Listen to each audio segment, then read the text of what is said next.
Hello there and welcome back to another video here on Wristwatch Revival. My name is Marshall. Thank you so much for coming along.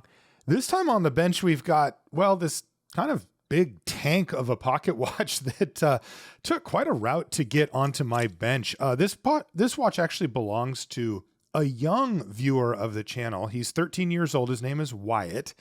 And his parents actually got a hold of me to say, hey, did you get the watch that we sent you? And I said, no. And who are you? And that's really how the conversation starts if we're talking about a scammer. And that's exactly what happened here. Wyatt had commented on one of my videos and somebody had emailed him in response saying that they were me when they were not. And that all he had to do was send his watch in and a few $100s and he would fix it up for him. Well, they put the watch in the mail and thankfully got a hold of me directly quickly that it wasn't right and it wasn't going to actual me. And they were able to have the shipment sent back and they were able to recover Wyatt's watch here. So that's what we have. As you can see, it has that kind of outer case on it, but inside it's a beautiful watch. It's a pocket watch. Looks to me like early 1900s, probably, just guessing. It's got some ornate hands on it. It's got a nicely machined back with, it looks like CW maybe or WC engraved in it. And this watch was actually inherited by Wyatt from a close family friend. He described her as kind of an extra grandma. And she passed away last December and left this watch to Wyatt. So it's obviously an important thing for him. And yeah, this is a good time to remind you that, I will not contact you directly via comments or any other way to try to get a watch from you. And if that happens, stay away. It's very likely not me. Always be careful on the internet these days. Let's take a look at the movement. Wow, it's really pretty actually. Jeez. The watch isn't running, which is, of course, is why Wyatt wanted to have it looked at by me and restored. He told me that when he wound the top right here, that it was just spinning. And I can tell that part is working on the top, but that there's no resistance. And that almost always means that the mainspring is broken. He actually had guessed that as well. He's watched enough of my videos to start to make that guess himself. And so that's what I'm assuming here as well, is that we've got a broken mainspring at the least. And we'll need to address that as we dig deeper into the watch. I'm honestly, that's kind of weird. I'm honestly just really grateful that this watch made it back into Wyatt's hands and then eventually into mine as well. I just get sick to my stomach thinking that somebody could send their family heirloom to a scammer, especially a scammer that's using my name and my likeness. It boils the blood, to say the least. Let's get into this watch, though, and focus on the positive here. So the good news is these hands are really pretty. The watch looks like it's in really good shape, and hopefully we can get away with a service and a new mainspring on it and get this thing running and back into Wyatt's hands. I'm going to use my hand lever tools here to carefully remove the hour, minute, and seconds hand from this watch. As you can see, like most pocket watches, it has a sub-seconds hand, as they say. It's down below. And that's actually put right onto the pivot of one of the wheels of the watch. Next, we need to decase this watch, which just means to take the movement out of the case so that we can separate them. One of the core things that you have to do in watchmaking when you're doing a service is to completely take everything apart. It sounds simple, but think about the things in your life. There aren't that many that you actually do that to. You don't do that to your phone or your stereo or your refrigerator or anything. But that is how these watches were made. They were actually made to be fully disassembled, cleaned, lubricated, and reassembled, and that's what we're going to do here. But I can't get this freaking movement out. What is going on? All right, well, it looks like the dial wanted to come loose, so there's a start. I can... Ooh, cool. Oh, whoa. What is that? Oh, yeah, that looks like a pool of oil on the back of the dial, of all things. Yeah, you can see quite a bit there. Now, that won't hurt the dial because these dials are enamel, but that usually means that somebody got in there. I'm just going to clean it off with some Rodico here and put the dial safely in a dial protector box here, but that usually means that a watchmaker got a hold of this and didn't really know what they were doing and just started putting oil everywhere. The amount of oil that you use on a watch is actually a very, very, very small amount. Way, way less than even that whole pool that we just saw on the back of that thing. So something's been going on with this watch. I'm going to see if I can take apart the keyless works to help me try to remove this watch. You know, you don't want to force these things out, but I don't know how to get it out of here, to be honest. Normally, you know, you can remove the crown and the stem, pull it all the way out, and yeah, okay, I actually can now, and now I should be able to get the movement out of here. Let's see if it'll come out now. Yeah, it will. Okay. That'll work. And now we've got the movement on a movement holder, nice and secure, a platform from which we can work. We can start taking this watch apart. We'll start with the balance, and as I said, every part's going to come apart on this watch, and that way we can make sure that everything is cleaned. The other thing that you get out of taking apart every piece is that you can examine it, because when a watch isn't running well, you know, there's kind of a process that you'll go through to figure out what's working, what's not. But in order to really do that, you have to be able to see the parts. And that requires a few things. One, the part needs to be taken apart so that you can see it. And then two, you need magnification. I use two different sorts of magnification when I work. I use a loop that, you know, just goes on your eye.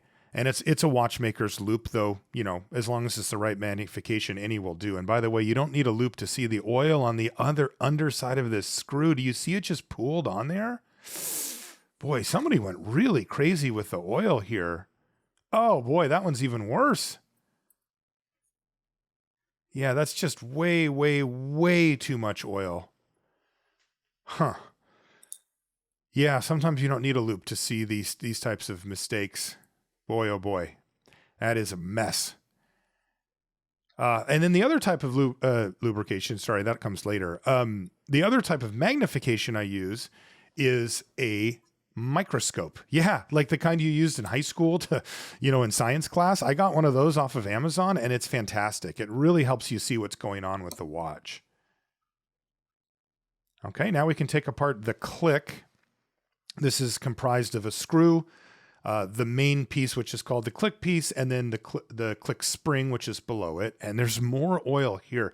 You know, this part does need a little bit of oil. It goes back and forth, but like, this is insane. That's way, way too much. I know I've said that a few times, but something went on with this thing, because this is not how you service a watch. I still have a hunch that the mainspring's broken. We can take off the cannon pinion now. Luckily, I have a tool for that. But yeah, you know, my hunch is that even if the mainspring weren't broken, this watch would have a hard time running with all this oil. I mean, that oil has transferred from wherever the person who intended it to go into many different parts of the watch, and one of those could easily be a sensitive, you know, movement part that will stop under that much oil. It also looks like pretty thick oil. At any rate, we can continue with the disassembly. We'll take apart the barrel bridge now. That's held on by 3 screws, as you can see right here. Interesting that there's no marks on the movement. Normally you'll see a serial number or a company or a stamp or something to kind of let you know who made this. That'll also allow you, at least on pocket watches, to look it up. There's a database called Pocket Watch Database, and you can punch in the serial number of the movement. Some people do it the serial number of the case, which doesn't usually get you anywhere, but at least of the movement. And you can figure out when it was made and who made it. But this one just has a couple of identifying stamps on it on the underside, but they're not serial numbers. They're like part matching numbers. So I don't know. This thing's just kind of dangling off here. It looks like this is some way to keep the crown and stem in place. Maybe that was what I needed to unscrew in order to get this thing out of the case. I'm not really sure. But whatever, I can just set it aside. Now we can take out the mainspring barrel. And I think I'm just going to leave that tension spring in place. Those type of things, cleaning them, they get cleaned when it goes through the watch cleaning machine. That's not like a spinning, device or anything like that. And so you can often just leave those in place so that they don't get misplaced.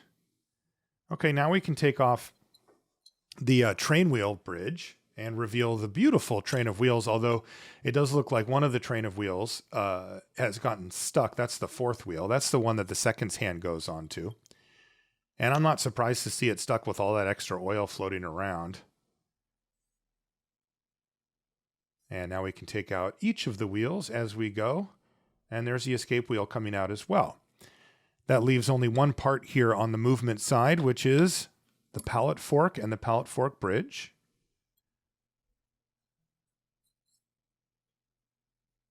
And you can see they actually come out together here, although they're not really supposed to, but there's the pallet fork. It was just kind of stuck to the underside, but that's not a huge deal. Okay, now we can flip the movement over and finish disassembling the keyless works. This is a pocket watch, and it's quite old, but it is very reminiscent of modern watch movements. This thing has kind of all the bells and whistles that you'd see outside of a few of the most modern things that came out in like the 1950s and 1960s that we still use today.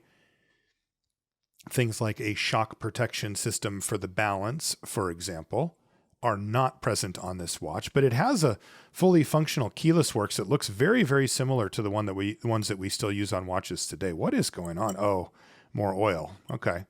Well, that makes sense why this might be sticking on there. And it's just kind of another reason why you may not want to use that much oil. In fact, it's actually just sticking to my tweezers here as well. These are just little intermediate gears that take the turning action from the crown and transfer it down to the hour wheel and minute wheel that you see here. That's the minute wheel right there. And yeah, it looks like there's more oil. Yeah, there's just, I mean, at this point, you know, that's not unexpected. I can use some Rodico here to help blot out. You can actually see how much oil is just sitting there, but the watch cleaning machine will also take care of that. All right, let's take a look at the barrel here and see if this mainspring is broken, as both Wyatt and I assumed. Yes, it is broken. So that inner coil should not come out separately like that. And that's right where that mainspring snapped. And you can see it right there. This is also an old school mainspring. You can tell because of the color. Also the shape of it. They used to be just concentric circles, but they started putting them using different materials, much, much stronger alloys on these that they actually called them unbreakable mainsprings when they first came out. That is not technically true, but they certainly break a heck of a lot less than these old school ones that were a different type of steel. And as you can see, I can just take it out, but to see how it's just circles, now they're almost like a circles into like a reverse S shape. And you can see right where it broke there as well. Okay, now we can remove the arbor and then prep the movement to go into the watch cleaning machine. So to start off with, we'll put this balance back on. This is just to keep it safe because it does, you know, get sloshed around. It's in liquid, so it's not like banging up against things, but you know, you don't want a spring like that to be able to get stretched out or anything like that. So now we can put every single part into one of these little mesh baskets, and these protect the parts and keep them all together so you don't lose them. Even on a pocket watch, the parts are relatively small. And so these little mesh baskets are a godsend to help keep everything together. And then we put them in a bigger mesh basket, as you can see here, and then put the lid on that, and off it goes to the watch cleaning machine. Now, we also need to measure this particular watch for a new mainspring. I don't know what the movement is, so I can't look up what size to get. So I'm going to use this micrometer here. Now, the first thing we need to do is zero out the micrometer. That's actually just done using the bezel until you get the little mark right on the 0, just like that. And now we need to make multiple measurements of a mainspring. The first one is its height. So that's top to bottom. And as you can see, this one's, you know, just almost 2 millimeters. And now we need to measure its thickness, which is going to be really thin, although they do get a lot thinner than this. And this one's going to be 22 or so. Then we need to measure the inner diameter of the barrel that it's going to go in, and that's 15 millimeters. And then the last thing we need to do is measure the total length of the mainspring. We'll have to estimate this a little bit just because it is broken, so I'll have to add on a centimeter or two at the end for the broken part. But with that done, we can now put the watch into the watch cleaning machine. Now, this thing is pretty important under normal circumstances, but when you have a watch that has this much oil in it, it's extra important. And this first rinse is a solvent. It will dissolve or dissipate that oil off of the movement. And then the next two are kind of like finishing rinses, if you will. They put the parts and the movement through to get them sparkly clean and make sure there's no debris or leftover anything on there. Now, while the watch is cleaning up, I did want to mention I've got a Patreon for this channel. It's a place you can go to support the content creators that you love. If there's a podcast you like, if there's a musician, if there's a YouTuber, something like that, and you like what they do, it's a way that you can support them directly. And I really appreciate each and every one of you who supports me on Patreon. It really does mean the world to me. And I just wanted to say thank you for that. If you do choose to support me, you get a thank you card and a sticker from Wristwatch Revival in the mail, no matter what level you're at. So yeah, thanks again to everybody who supports me over on Patreon. So now the movement has been put fully through the watch cleaning machine, and we can take a look at what it looks like on the other side. And it's not too bad. All the parts are out and cleaned. And, on an older pocket watch movement like this, that might look like a lot of parts to you, but when you're used to this stuff, that's actually a pretty straightforward movement. Now, one thing I did notice, by the way, on the microscope that I mentioned before, is there was some gunk. Now, I'm not sure exactly what this is, but to me, it could definitely be dried up oil, or maybe some type of dirt or something got in and got wet.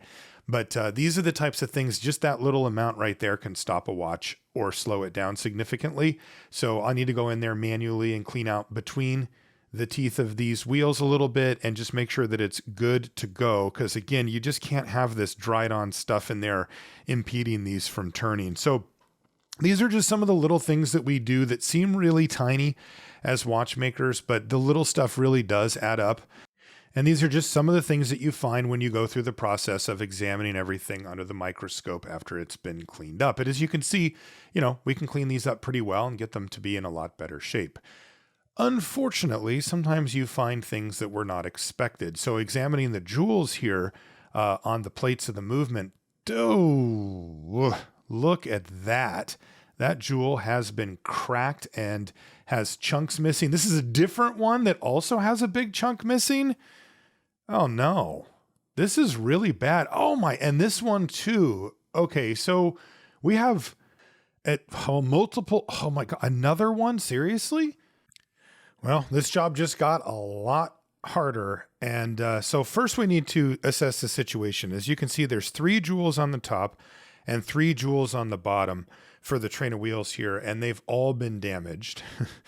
And what that means is, first thing is, so you can see the pivot goes through the jewel hole, but there's one on the top and the bottom, and there's a jewel for the top and the bottom pivot. So we need to measure some things. So first off, we have a pivot measuring gauge here, and this basically just has a whole bunch of jewels of a very specific size put in, and so you can take a pivot and you can try it out in the different holes, and then when you find the one that it won't fit in, you go back 1 or 2, and then you'll know which size is correct for that pivot. But we have to do this for the top and the bottom because I need a way to measure the holes if I'm going to replace these jewels.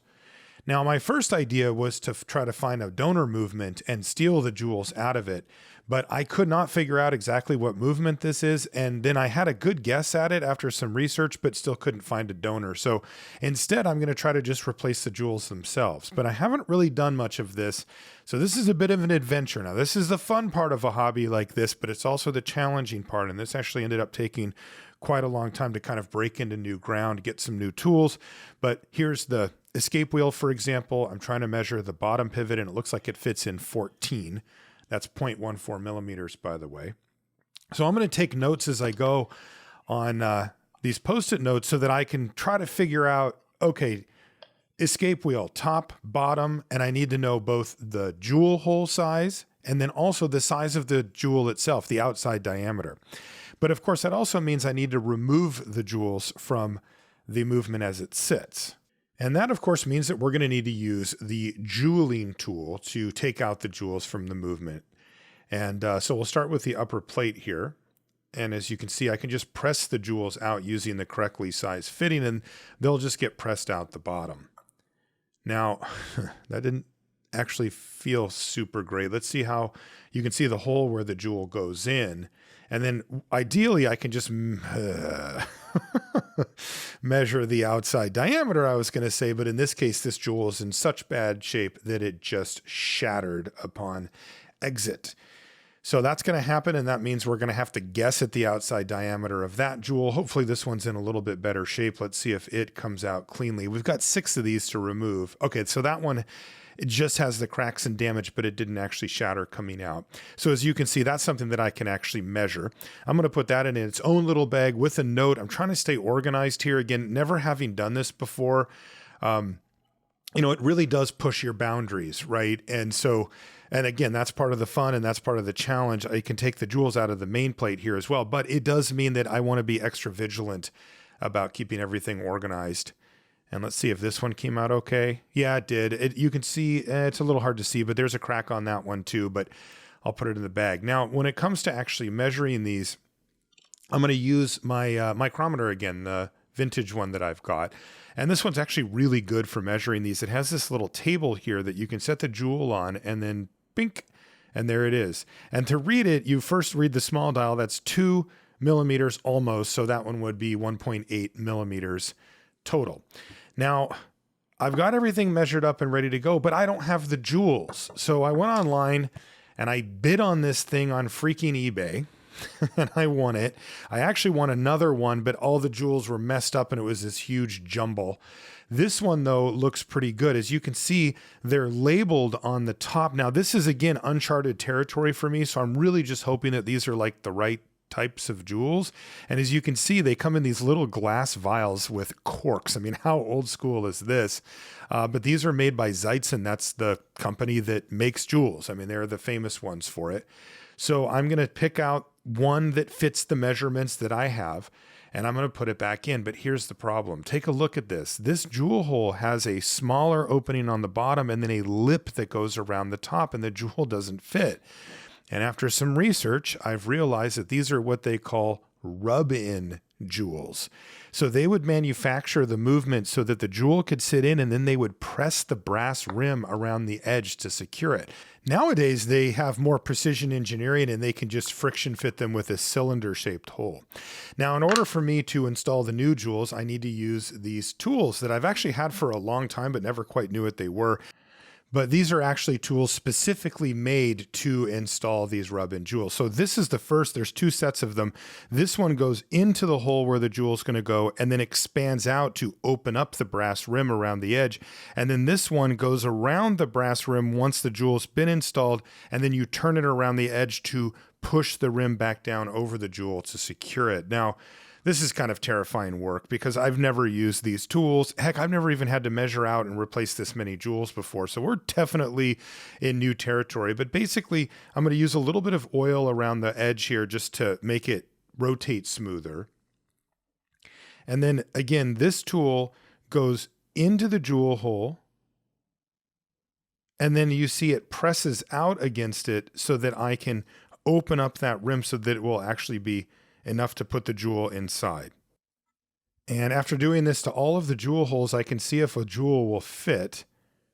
Yeah, okay, it does fit in there. So that's a pretty good start. And what I can do is I can use the jeweling tool once again, just to make sure that it's pressed flat. It's not going to stay in because there's nothing holding it in right now, but I can use this tool just to make sure that it's concentric because you don't want it to be crooked in there at all, and that it's flat to the bottom of the jewel hole. And with that, now I can take the outer rim here with this tool and I can turn this around. It should create, yeah, see that little lip around the outside part of the jewel. So now all I have to do is do this for every one of the jewels. So the first part though, just to give it a test to make sure that these are the right types and that everything's working, is I'll put one in the top as well. I'm going to recreate the same process, open up the jewel, set the jewel in place, make it firmly put in place, and then use the tool to round out the edge once again. And then we can start to do some testing here of our jewels to make sure that they actually work. Now that's going to be stage 1, to make sure that they call it the end shake and the side shake is okay.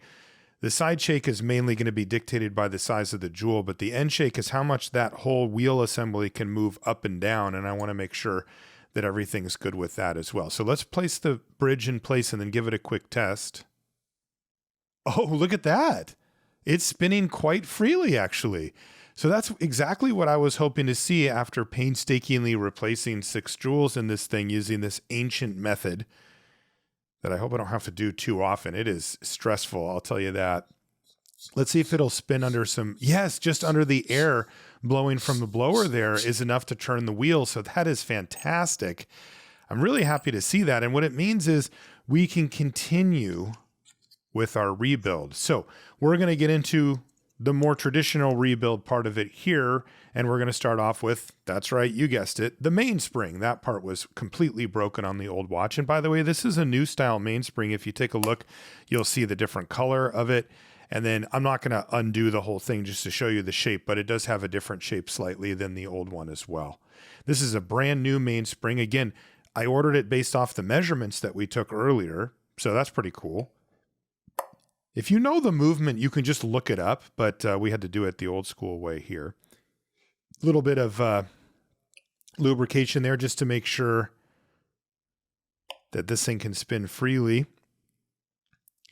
And we can use this little tool to make sure that the cap is fully secured to the top as well. Okay, there we go. Now that can be put back into the movement as well. And you can see it spins nicely.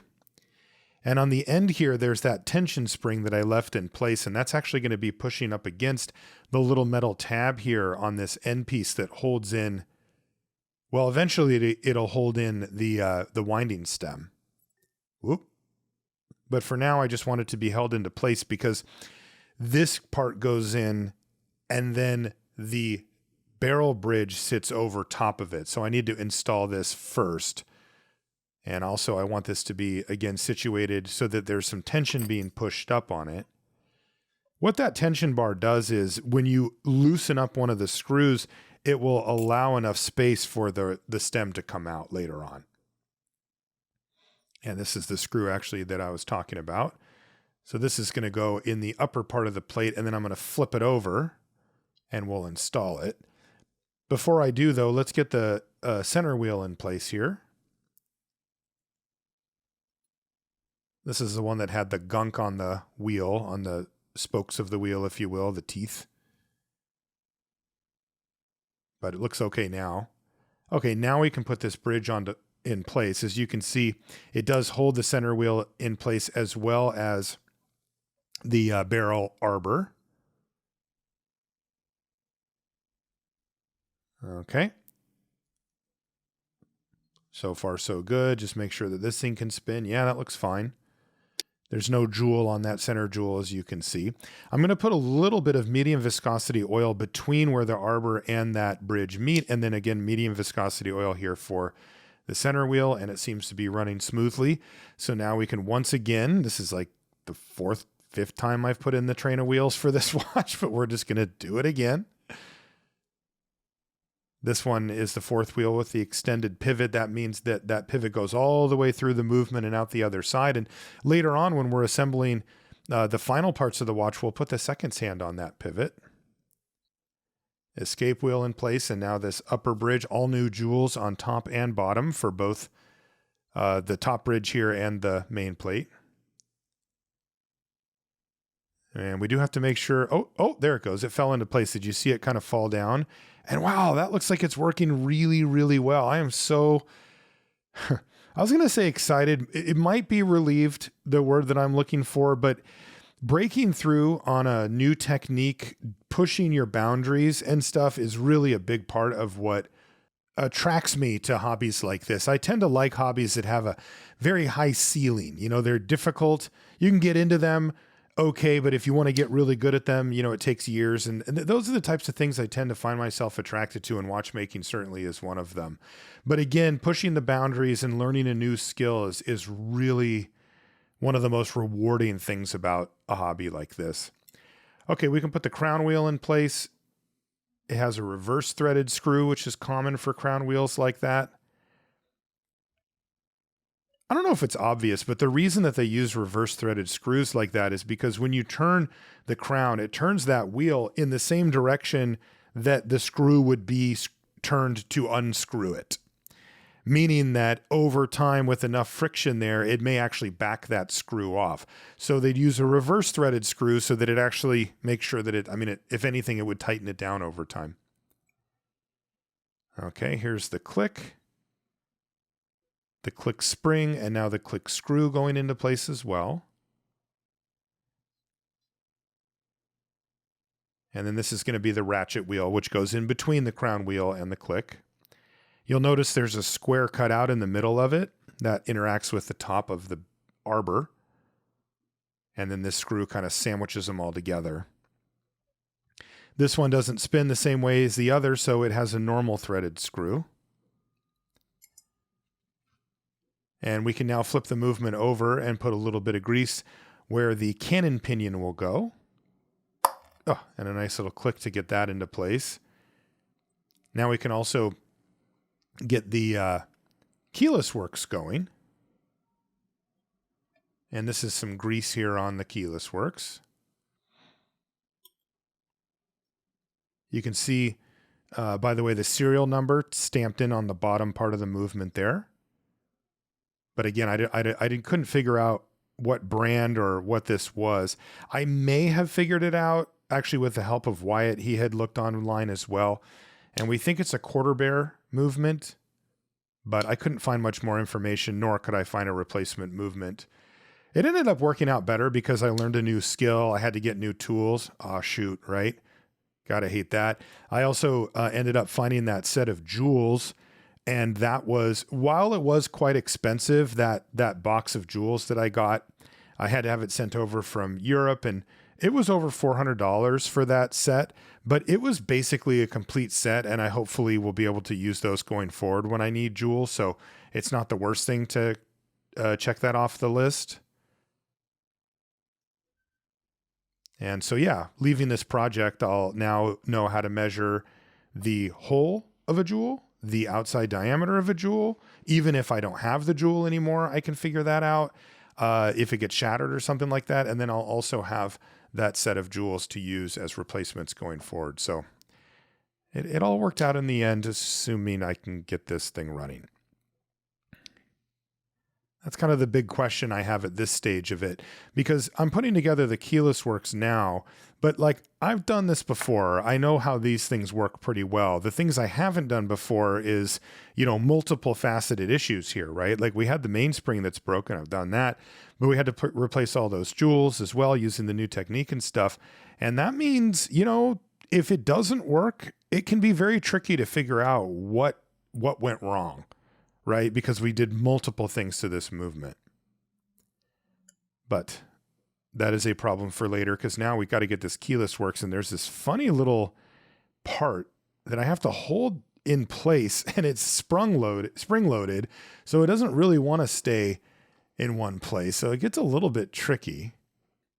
And that goes for this part as well, because I have to bring up this long spring onto the yoke, which will then keep tension on that part as well.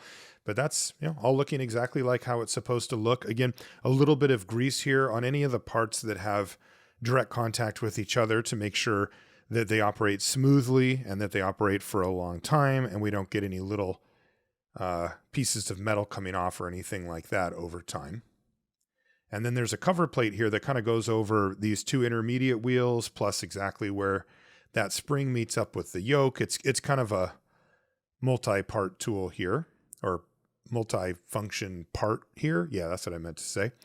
And I can simply screw that into place to kind of hold the rest of the keyless works together. Now, that does leave us here with the crown and stem that I mentioned before, and it's time to put that in and make sure that it's working properly as well. It was when I got the watch, I checked it to see if it would set the hands, and it did. So in this mode here, it winds up the watch, and as you can see, it's working just fine. So now we can put the pallet fork into place, and we are like really, really close to testing out this thing and see if it's actually going to run for us. And I'll be honest, I just really hope it does. I I've had this watch for a really long time. Sometimes people ask how long I have them, and it can be months sometimes because of other projects. But in this case, it was because of how difficult it was to sort out what I needed.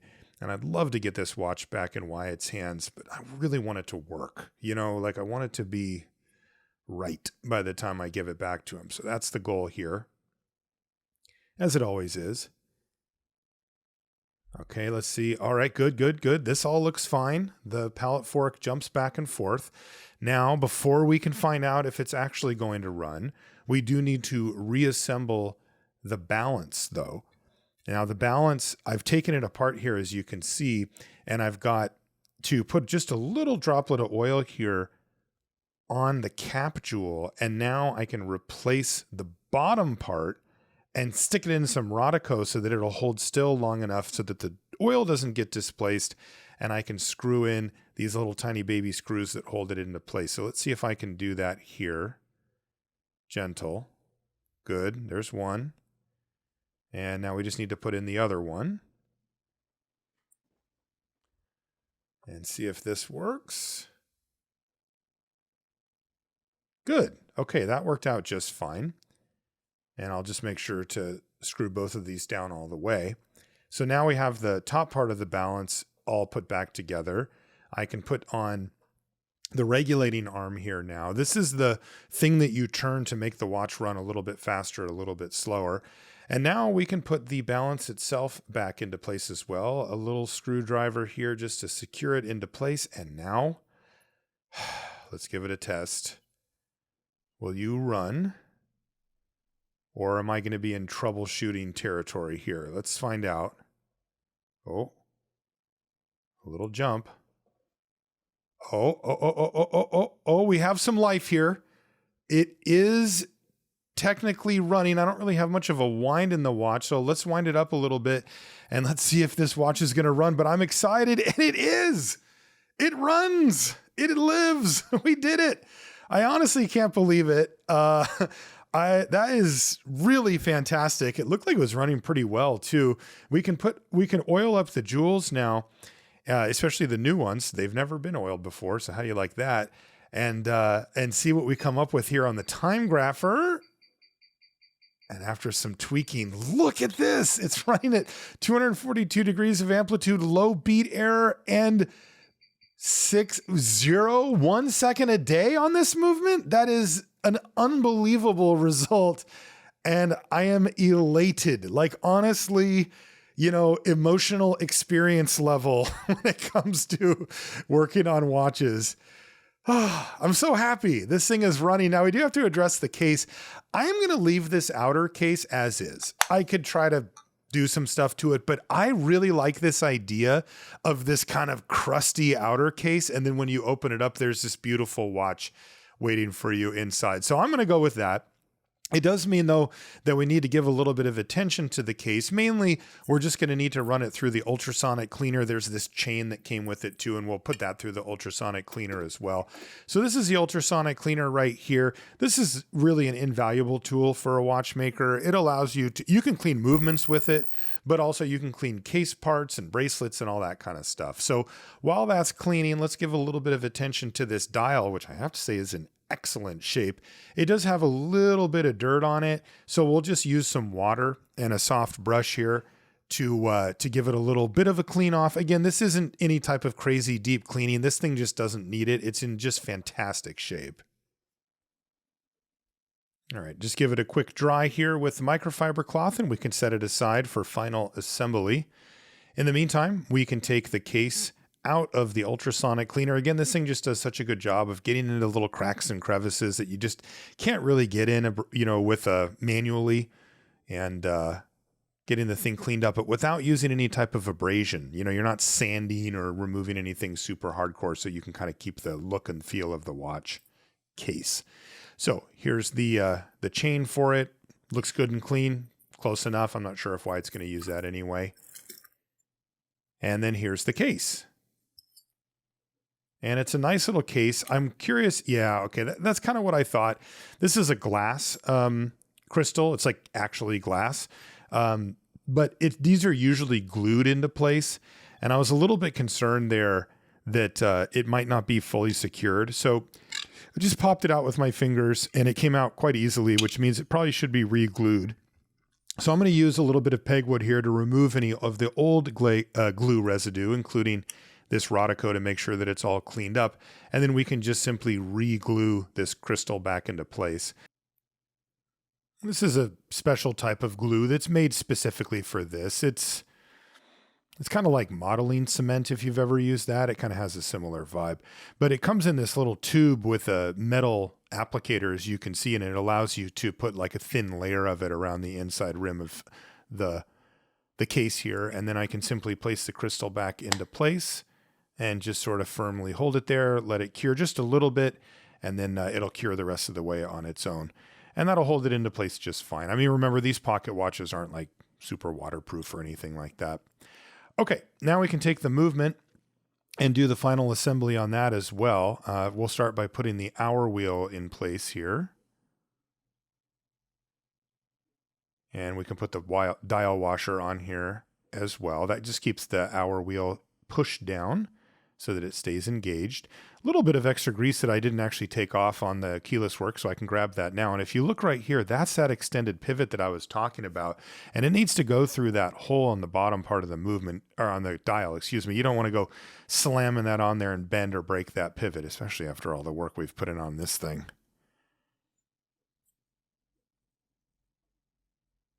Okay, now the dial feet are on the other side, and I can just tighten those down to make sure that the dial stays in place. And now it's time to put on the hand. So we'll start off with the hour hand. Now this type of watch doesn't have a date function or anything, so we can just set it to whatever hour we want. I'm going to be very unoriginal and go with 12. That's what we're going to do here. So there's the hour hand. And here's the minute hand going on as well. Beautiful hands, very decorative. Just a quick test to make sure that they work. And then I mentioned that seconds hand pivot that comes off of that wheel. Here it is. So this is the seconds hand going on that pivot right there. That is the actual pivot of the wheel itself. It goes through the jewel that we just replaced and comes out the other side. And as you can see, it now spins quite freely.